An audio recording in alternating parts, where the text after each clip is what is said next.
Hi, I'm Felicia Tomasko with Loyola Marymount University's Center for Religion and Spirituality. And I am here for another conversation in yoga in our time. Super pleased to be here with Mark Lilly. And Mark is a speaker in the Yoga, Mindfulness, and Social Change series that the Center for Religion and Spirituality hosts. And he is an accomplished yoga teacher, but also just an accomplished person in terms of these conversations around yoga, mindfulness, and social change, particularly when it comes to trauma sensitive yoga.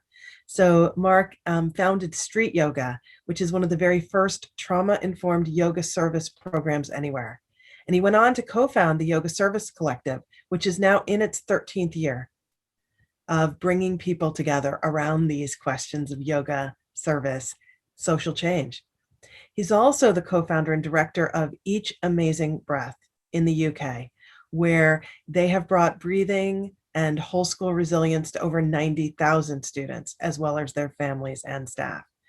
So I feel like, Mark, we could just talk about your accomplishments, but we're here today for Yoga in Our Time to talk about trauma-sensitive yoga and how it relates to life and some of the lessons you've learned with street yoga. And I just want to say thank you so much for being here. Well, thank you for having me. Very glad to be here. Been part of the LMU program for a number of years, and I'm always super grateful to connect with you all. So thank you. Yeah, thank you. Um, so in street yoga, which, is one of those, very first, or not one of those, but the very first trauma-informed yoga service program.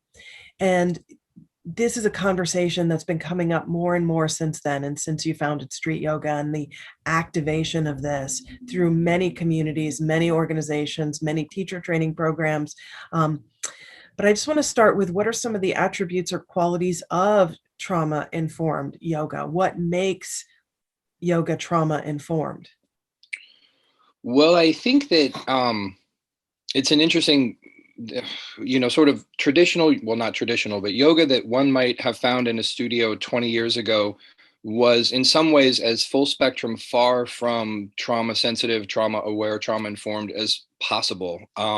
It was almost entirely people who felt confident in their own bodies, who had the means and the resources to show up in a public space, make themselves vulnerable through breathing practices. There was lots of hands-on adjustments. There was lots of touching. There was lots of stuff that seemed maybe woo-woo to someone who would not be really ready for that. We're going to get in touch with our deepest chakra centers. And so a lot of that stuff, and not that those things are unreal in any way, they're beautiful and powerful, but to someone who's coming from a traumatic or a traumatized background, those things were unreachable. They really were a barrier to accessing the practice of yoga. And so when I first discovered yoga about 20 years ago, and I have gone through PTSD twice in my life, when I discovered yoga, I wasn't in any active post-traumatic situation, but the memories were always fresh. And when I first did yoga about 20 years ago with a woman who, Sarah Joy Marsh in Portland, who was teaching in prisons at the time, which was a great inspiration to me, I really got a sense that yoga was a spiritual practice that I could direct myself. It was a physical practice that I could do the rest of my life. And it was a community practice that allowed me to be an individual amongst like-minded people, and all of this for what was then $12 or something. That was like the best high that I probably ever had, and I was thrilled to have discovered it. And knowing that Sarah Joy was teaching prisoners over the course of a few months, I asked her if she thought it would be something that would be amenable to working with kids, sharing this with kids dealing with homelessness in Portland, and she said, yeah, go for it. And so I did. And I wanted them to have all these things that I had gotten from it. I wanted them to have a feeling of community. I wanted them to feel safer and stronger in their bodies. I wanted them to have a self-directed spiritual practice that would allow them to feel as whole and as complete as possible. And it turned out to be a wild ride. It turned out that it was incredibly appropriate for them. And of course, it's incredibly appropriate for nearly everyone on the planet.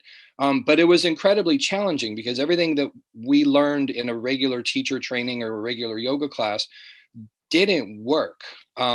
You couldn't expect there to be a normal flow of the class where you had everything mapped out and you followed along. You couldn't expect people to not talk in the middle of the class. You couldn't expect people to not get up in the middle of class and leave because they'd had an extremely intense experience that they couldn't talk about right then and they had to get out of the room.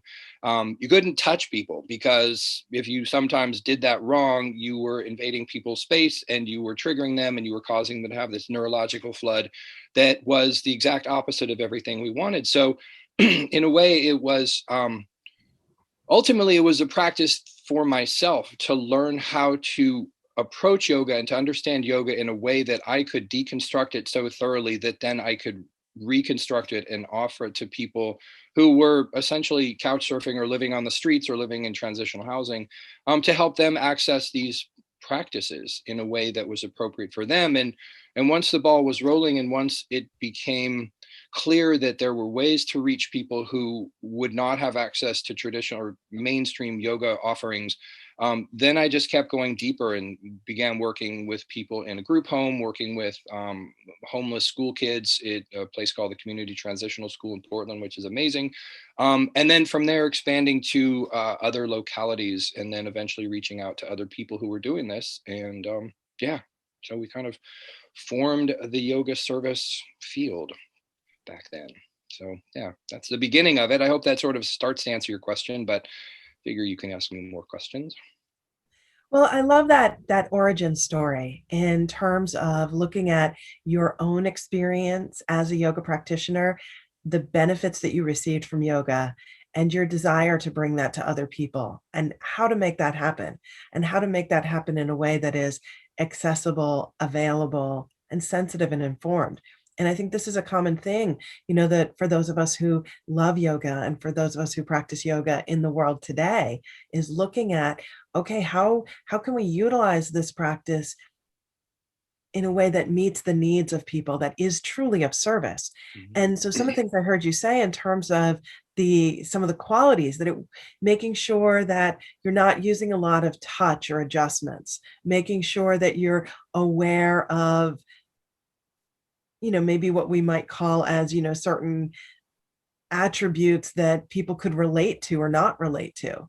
And so touching on this origin story of street yoga, touching on this origin story of your own practice is part of revealing maybe what happens in a studio, what happens in a trauma-informed setting. And not to say that a studio is not trauma-informed, because one of the things that I'm seeing, and I don't know if you're seeing this, is more and more studios are becoming trauma-informed as we have this global conversation.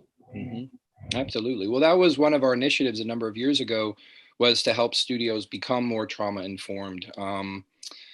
Yeah, and I think that the thing about being quote unquote trauma informed, especially in the realm of yoga, is that it requires a really high level of perception, and it requires a lowering of one's biases and really approaching a situation with an ultimate beginner's mind, which for someone who is a very well provisioned yoga teacher with lots of followers and lots of students, that requires them to do things differently than they've been successful with for years. In fact, it requires them to become a complete beginner because, and this is where the trauma informed side of things is, that one needs to understand how human bodies and especially human nervous systems react to certain situations in a post-traumatic environment, and then how those relate to yoga. And so I think one of the ways that I'm really fond of describing it, and I do a lot of trainings for people in the UK who are doing this whole school resilience building, and they're dealing with kids.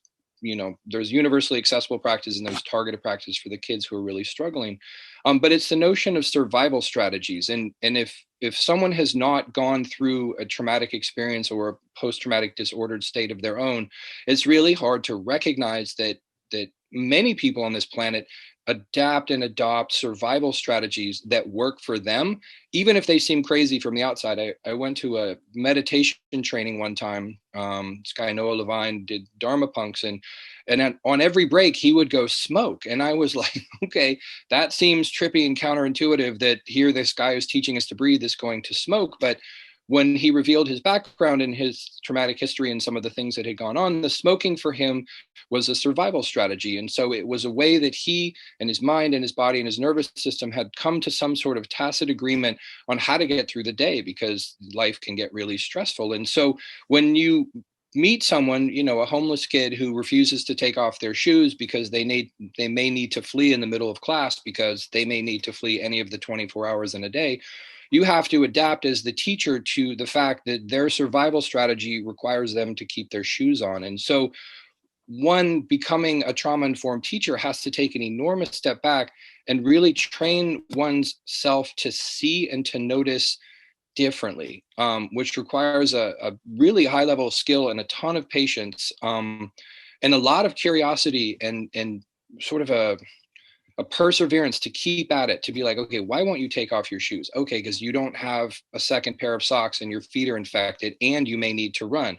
So then every single pose I have to do has to be adapted to the fact that someone's now doing warrior pose in boots that go up above the ankle. And then my mind has to be like, okay, how does that then change the physiology of warrior pose when someone's wearing a boot? What then could become more dangerous because they're not barefooted? Their foot might slip, their ankle might not adjust the way it does.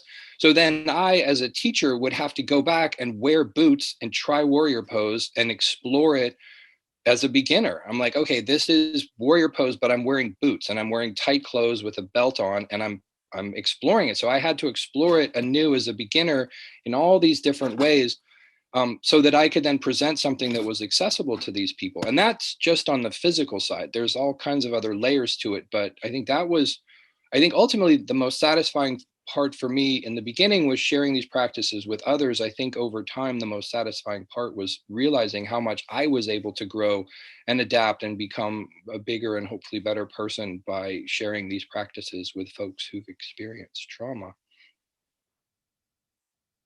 I think that's such a powerful story that you just told, and a really provocative example that someone not using perception may not even see, right? Those safety pieces are so important, and to take that into account when offering a trauma informed environment, and looking at what you just said in terms of the teacher or facilitator, whoever it is, the perception that in some ways the trauma informed approach includes that perception, includes that beginner's mind, includes that awareness of these tools for adaptation that people use. Yeah, absolutely. In fact, I think the awareness is the most important part. And I think the biggest concern is this becomes more mainstream, is that it becomes prescriptive and Mhm. saying, well, and you never do this or you never do that. It's like, well, okay, you probably seldom do happy baby pose with a group of women who've experienced sexual violence in their lives for obvious reasons. But then someone in one of our meetings would bring up that they do that exact pose with that exact group of women and it's their exact favorite pose. And so one also has to go beyond the physical to understand that there's psychological things and historic things, very, very personal things. And so it requires kind of a continual ongoing flexibility that is completely non-prescriptive. So you have to learn to be adaptive and responsive always, in every moment, in every situation, with every class and every person, because you literally never know what their story is. And, in a way, for those women doing happy baby pose, even though their past was filled with all kinds of terrible things, was for them a way to reclaim some of their autonomy and some of the sort of power of their body and some of the beauty of their own body. And it's precious that those things would come up, but it requires a lot of non-doing on the part of traditional or sort of mainstream yoga teachers to step into being able to be successful and appropriate as a trauma informed teacher, because you're using the same library of tools, but your approach needs to be almost 180 degrees different. Yeah, it takes a while to get good at it. So yeah, but yeah, we have one little thing, and then I'll let you talk. But we had a celebration last week with the Yoga Service Collective, which was founded as the Yoga Service Council, but it's bigger now, and collective is a better word for it.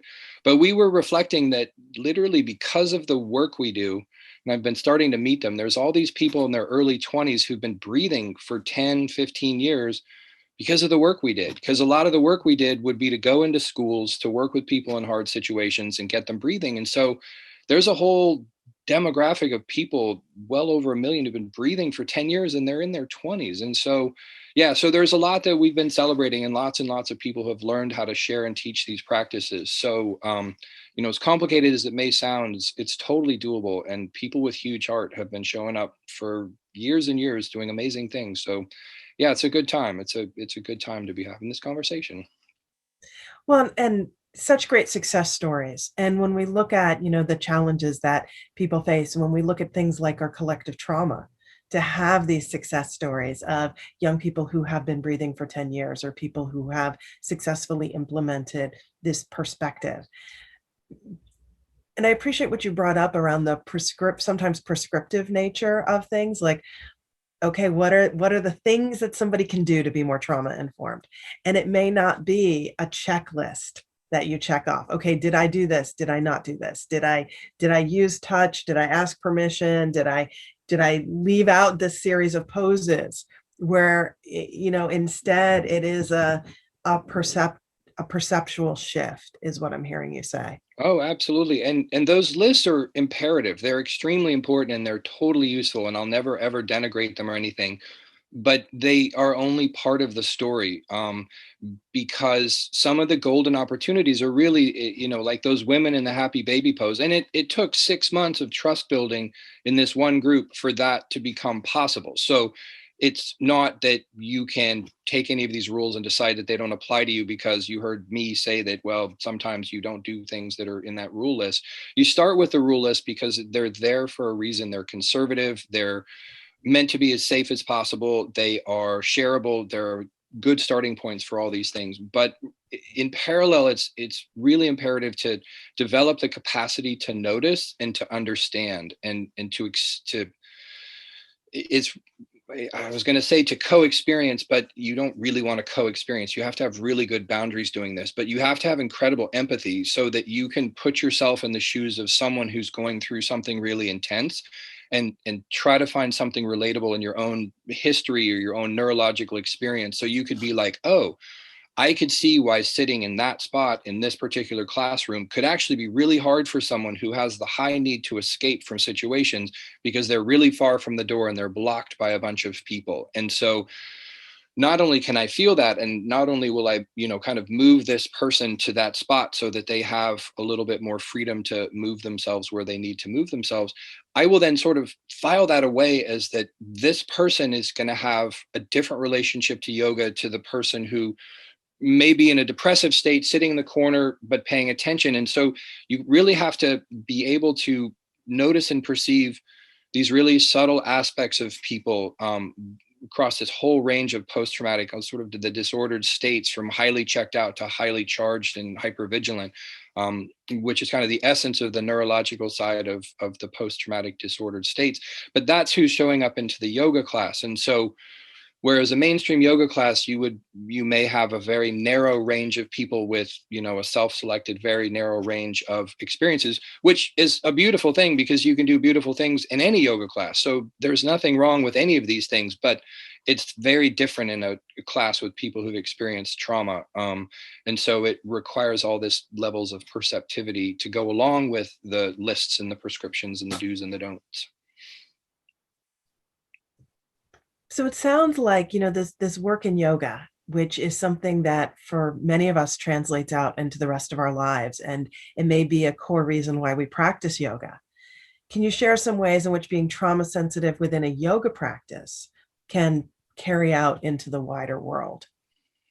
Well, I think that sort of the key proviso is that if you're going to be in the world of yoga service, in any way, bumping up with people who've experienced any kind of trauma, you have to have this incredible dedication to continual learning, continual growth, continual beginner's mind, continual change, continual adaptation. Like literally you have to do that. And I've taught mainstream yoga classes and I end up not enjoying them as much because they're easier.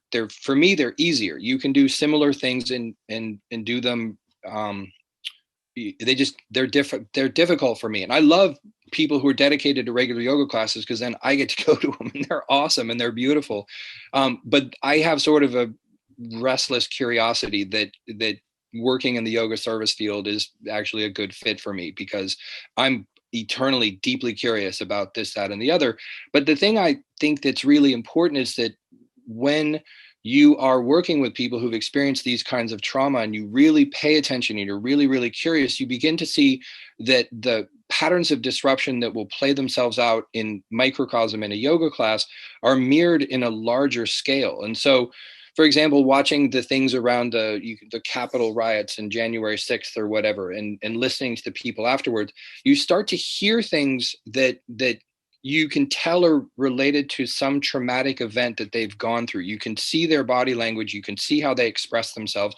You can see how they hold themselves up in a particular situation. And that would just be one situation. You can see this across the board in all kinds of places, but you begin to recognize the traumatic footprint across society. And you were saying earlier, Felicia, that, we live in a time where sort of the collective trauma is coming to the fore.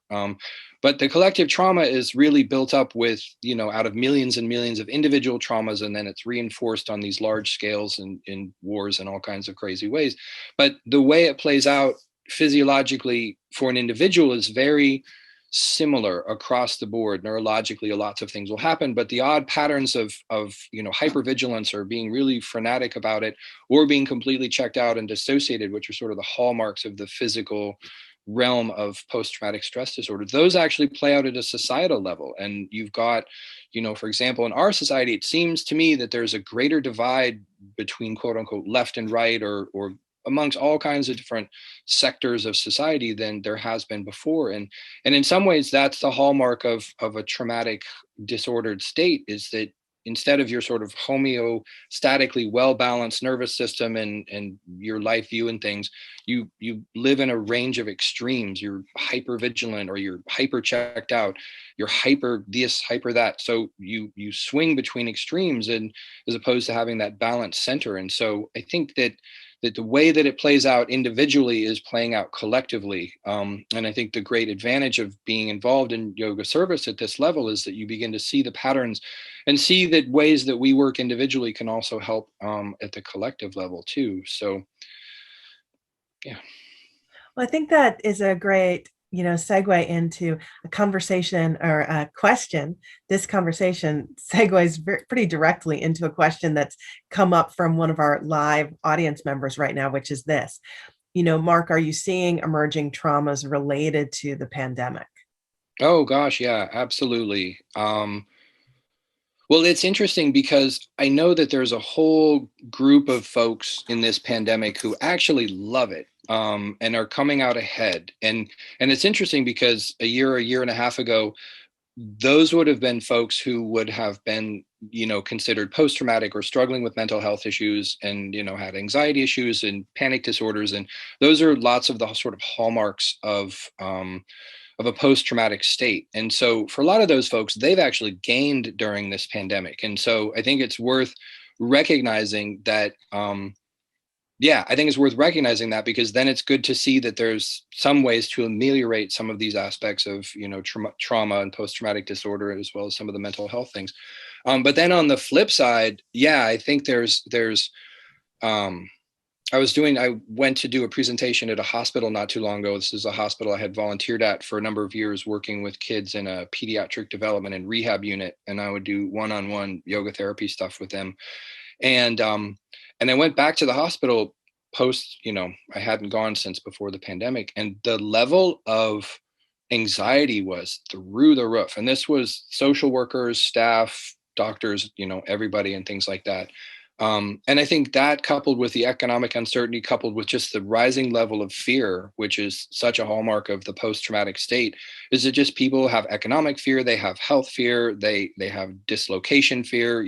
Things seem to be more expensive, and so, yeah, I think lots of people's individual trauma is definitely on the rise, and I think you're seeing also. I mean, it's a pretty crazy time out there right now. It does seem like there's more violence that's going on in our society than there was 2 years ago or five. I mean, it does go up and down, but I do think people are really struggling, and I think that they're expressing post-traumatic and disordered, sort of neurological states. And yeah, so absolutely, to answer your question, I absolutely see patterns of post-traumatic disorder emerging directly from the pandemic. So yeah. Yeah, and following up to that, how do you see yoga teaching adjusting to address, some of this pandemic related trauma? Well, one of the interesting things is I was very reluctant to do any teaching remotely in the beginning because it just seemed so antithetical to the way I've always done this trauma work. And I still believe that in person has enormous advantages. In a lot of ways in terms of perceptibilities and things. But I think, and I've had a lot of talks with people, a lot of us are recognizing that there's ways to make very rich and real and deep connections with people, even over Zoom and other media. And so I think that becoming more multimodal in this and becoming more adept at offering an even wider smattering of approaches to yoga than we've ever had before. And I think one of the hallmarks of early yoga service was that people were experimenting in all kinds of amazing ways and were showing up in all kinds of brand new ways. Like, we're doing a 15-minute class in the park for homeless veterans in Jacksonville, Florida. We're doing 30 minutes at Rikers Island. We're doing, and so people were trying, we're working with torture survivors, and we're working with refugees, and we're going down to Haiti, and we're setting up things in Africa. And these were all parts of the work over the years. And so people were very inventive and were very excited to explore ways to bring these practices to people no matter their circumstance. And I think that's was sort of the hallmark of yoga service, at least street yoga inspired stuff, was that the ultimate goal was that everyone had and has access to these practices. And so I think we're finding with the pandemic that, and it's been very interesting, that I mean, more than I even realized, and I knew this before because I've talked to tons of people, but there's lots of people who are enjoying yoga practices now who never would have stepped into a studio, and probably in the future will never step into the studio, because it provokes so much anxiety, and they feel so disabled by that anxiety relative to the other people in the studio that even a trauma informed or a trauma sensitive class would be too much for them. So they're finding ways to access yoga in non-traditional ways. And I think we just need to continue down that path and, continue offering yoga classes that are connected to studios, but yoga classes. And I know a number of groups that I work with, Lineage Project, for example, in New York, and Little Flower Yoga, and all kinds of different amazing places, are offering classes online so that people have greater access to them. So I think there's a lot of victories we can take out of this crisis, because that's what one does. One adapts. One adapts, right? And speaking of that adaptation, and I love all these stories that you've shared about this adaptation. And I think this is such important information that we all need to share. And these conversations are really valuable in the times that we live in now, which also brings us to another one of our viewer questions, which is, a number of my students and clients are dealing with the loss of loved ones to COVID. As a yoga teacher, how can I be attentive or sensitive to their grief? Yeah.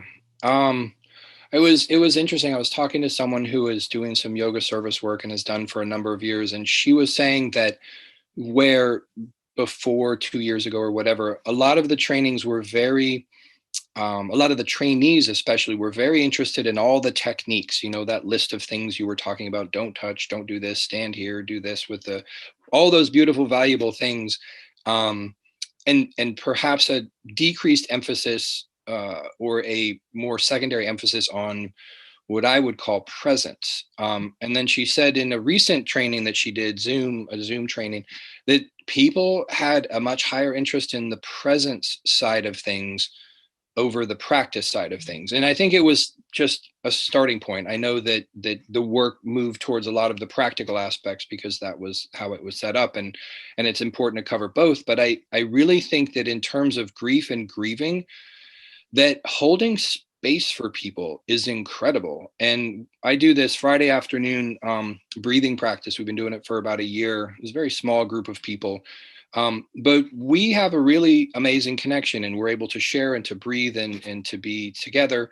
And there's lots of moments of silence. And so I think that in terms of offering yoga practices, yes, but I think the breath centered practices might be an even more important initial way to look at it, because someone who's going through grief, in my experience, um, they need to be with it. And yes, moving is important, and moving through grief is imperative, and not getting stuck in the grief is really, really imperative.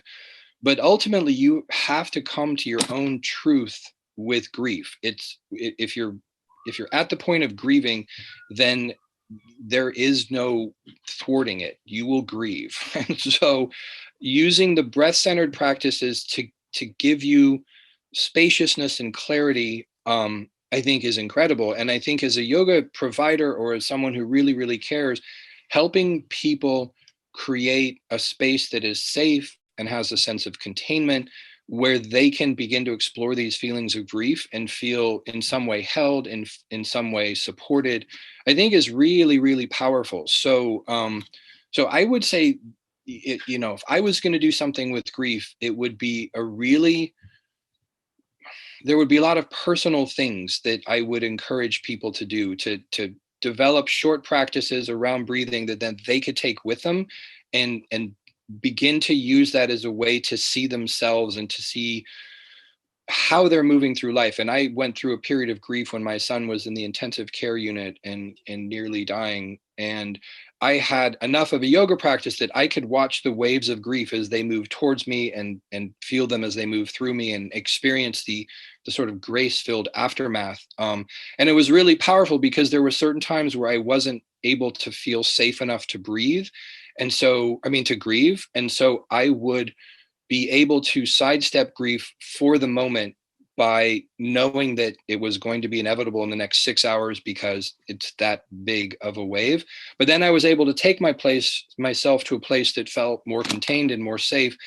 And the grief was then able to come, and I felt safer to access it. So any ways that we can give people ability to feel their journey with grief, I think is extremely helpful, because then people don't get so blindsided. And then they can create for themselves, not only spaciousness, but even rituals of grieving, so that it may be, Friday afternoon, after I do this breathing practice, I give myself the afternoon off, and I always take a walk to the park, which is where my son fell out of a tree, for example. And I let the tears come, and I have no responsibilities, and I have set up my life so that I have that 4 hour space for myself. And you don't force yourself to grieve, but you've created an invitation, using breath as a tool to get yourself centered and very clear. So hopefully that helps. Well, and I think that sense of invitation, and I loved the way you phrased that too. It's not like, okay, I'm just going to put it on my calendar, and here's where I'm going to Right. do this, and Right. I'm going to make it 3:45, I'm going happen. to start sobbing and Yeah. wrap it up by 4:10. And yeah. But that there's space created for different feeling states. hmm And the wisdom and the skill to notice those states, and to be able to have some say in their unfurling. Because I know that in some of the deepest grieving I had, the hardest part wasn't the grieving itself. It was being blindsided. It was grieving while I'm in a room of 40 people. That sucked. Like, if I was by myself in the backyard and there was no one around, it felt like I was part of a natural process that was cleansing and healing. And yeah, I mean, I even sort of took a lot of notes at this one time, but physiologically, grieving is a beautiful thing, because I exhaled more while grieving physiologically than I've ever exhaled in my life. Literally, my body was wringing itself out, and my diaphragm, I could feel it squeezing all the air out. And then I had to take an enormous breath in physiologically, because I had no choice. And being able to go with that and have some wisdom of breathing allowed me to participate in the grieving process. I mean, it was a minor way. It's like you're participating in a deluge. It's but it was better than being blindsided, and it was better than feeling utterly powerless. And it allowed me to have a sense of the grace that usually came after deep grieving. So, yeah. And I think that grace is something that, those of us who teach yoga in any capacity also endeavor to hold that space for. Oh, absolutely.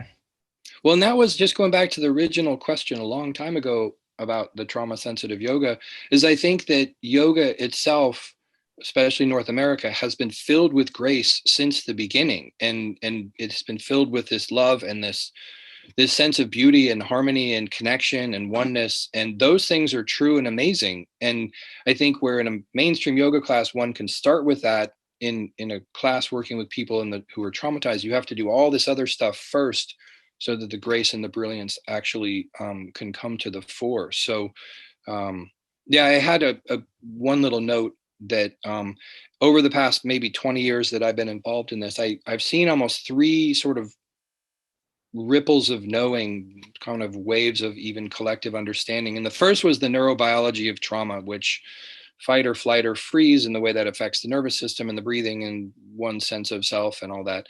And that's imperative. And that's, I think, the core of when people think of trauma sensitive yoga. There's a lot of that. The second was flipping things around and moving away from a framing on the word trauma, because as soon as you say trauma something, you've started with the thing that hurt. You started with the thing that was destructive. You started with the thing that sent things awry. And so we started flipping it around resilience. And so we would use breath as a way to build capacity. And we literally talked about capacity. And one of the sort of things about the neurobiology of trauma working with people and yoga is that you'd have to go towards needs. Like, what are your needs right now? I need to feel safe in my body. I need to get sleep. I need to be able to eat. I need to snap out of my depression, whatever it happens. So needs were very specific. But when we started thinking about resilience, we started recognizing that there were almost discrete nuggets of capacity that could be worked on directly. Like, I sleep for shit. Okay, well, if we can get you 15 minutes extra sleep twice a week, you literally have a half hour of higher quality time, which is going to affect the rest of your week. And if you can then avoid a snappish reactive anger that you have, and you can avoid some sort of calamitous drama with a family member, then you've created space for yourself. And so resilience and capacity was sort of the second wave. And I think we're just getting to the beginning of the third wave, which is kind of circling back to what you were saying about grace and yoga, is recognizing our own brilliance and recognizing that we live in an amazing and abundant world that is filled with grace, and that yoga is an incredible tool to access it. And so I think we're at a point now where even working with people who have experienced trauma, so it's not only do we not forbid them from doing happy baby pose, we do happy baby pose gloriously when it's appropriate, and all that sort of 6 months of trust building has happened. But we lean in really hard on the notion that everyone is amazing and brilliant and filled with love and connection to begin with, no matter how much traumatic stuff people might have experienced. And so I think that we're kind of making a nice circle back to some of the really core attributes of yoga and our sort of place in the universe, which I find very uplifting. Yeah, I love that sense of our place in the universe being uplifting, even with everything going on. And I think this can relate to, another question from someone who works a lot with veterans. It's easy for me to address physical traumas. They're easy to identify. Mental trauma is more difficult to identify, especially with new students, right? So Mm-hmm. we don't know, we don't know that that person coming into the room may be dealing with the grief that you expressed in terms of your experience with your son. So this person asks, are there any good assessment models or practices I can use to determine how to best serve students with hidden traumas? And I have a feeling that you might go toward presence with this, but I'd love to hear what you have to say related. Yeah. Well, presence definitely and always. But oddly in this, it's almost a logical answer, is assume that they've got a whole list of hidden traumas that you'll never be able to put down on paper. They'll never be able to be described to you, because that's not our job in these particular settings. Our job is to bring people into the practice of yoga. So once I would do that, I had a group of 10 kids who were dealing with homelessness. I didn't need to know all the details of the bad things that had happened. I knew that if they were coming to my class in this homeless provider place, that they had really crappy sleep, and a lot of them had really horrific childhoods, and a lot of them were filled with terror. A lot of them self-medicated through the roof. A lot of them had really crappy relationships. A lot of them were involved in survival sex. So once I had that list, I just assumed everybody was going through all that stuff. And I didn't then have to worry about anyone's particular details of trauma, because anything I would do would be bigger than anyone's individual trauma. It would collectively address trauma in the room. And I think the way I always like to frame it is I would always gear my work towards the most vulnerable person in the world, in the room. And even if I couldn't assess who that person was, I had enough history to be able to say, okay, the most vulnerable person in this room is never going to tell me that they're the most vulnerable person. They've got a whole list of all these sort of hidden things, et cetera, et cetera, et cetera. And so then I would teach to that, and it would give me a lot of freedom because I knew that everyone was experiencing extreme disorder at that moment. So then I would be as safe as possible and as conservative as possible. And the thing I learned from that and from sort of approaching it that way is that then the breath and the yoga, then they can do their thing. We never have to worry about the yoga side of things and the breathing side of things because they work. They're almost like magic. What we have to do is create enough space and enough boundaries and enough safety so that people can experience this as safely as possible in whatever body and whatever disordered state they approach it. So I would say that in some ways, just logically assume that everyone in your class is going through super extreme stuff, and then just be super conservative and go super slowly. And the bit about resilience and capacity, that really helped a lot, because when you think about someone's trauma and you go towards it, then the notion of what is the trauma story sort of wants to arise. And so then we're back to thinking about the trauma. But when you think about resilience and capacity, that's what I would work on actively in a yoga class. Is I could tell that these guys, for example, in a class full of vets, they don't even like going to the supermarket because it's scary as hell to walk into a room of a bunch of normal looking citizens and you still are kind of jacked and you think that people are going to start firing on you. And so you're hair trigger all the time and you can't rest and you can't even focus on shopping. And then you get into this whole perseveration loop where you think you're a failure because you can't even go to the stupid grocery store and shop like a normal person. And then you're starting to panic and you can't breathe. So you got to get out of there. So then I would say take a month and be like, okay, I'm going to do guided meditations, and I've done these about going to a supermarket and assessing the situation in the bodies that were, experiencing these traumas. I'm like, okay, so what do we smell in the supermarket? What do we see in the supermarket? What do we hear? And where do we find our own trigger points starting to rise? And we do that safely in the sort of realm of a guided meditation in a breathing space that we've collectively come to in this trauma sensitive way. And then we back off, and then we take 20 minutes to talk about stuff, and we talk about how it feels in our bodies. And then we do a warrior pose to see if we can move that thing that has lodged in the pit of our stomach and see if we can get it up and out of our bodies. And so that is not actually, I don't have to know anything about the trauma. I can understand the effect of the trauma, and then we can work on capacities that overcome that particular ill effect to make it easier for someone to go to a store. And that sort of strength focused approach means that we're helping people create a strong container in and of themselves, literally in and of themselves, so that when the time comes for them to address the grief and the trauma on their own or with a therapist or whatever, they'll have all these inner capacities and strengths that will aid in the process of them dealing with it.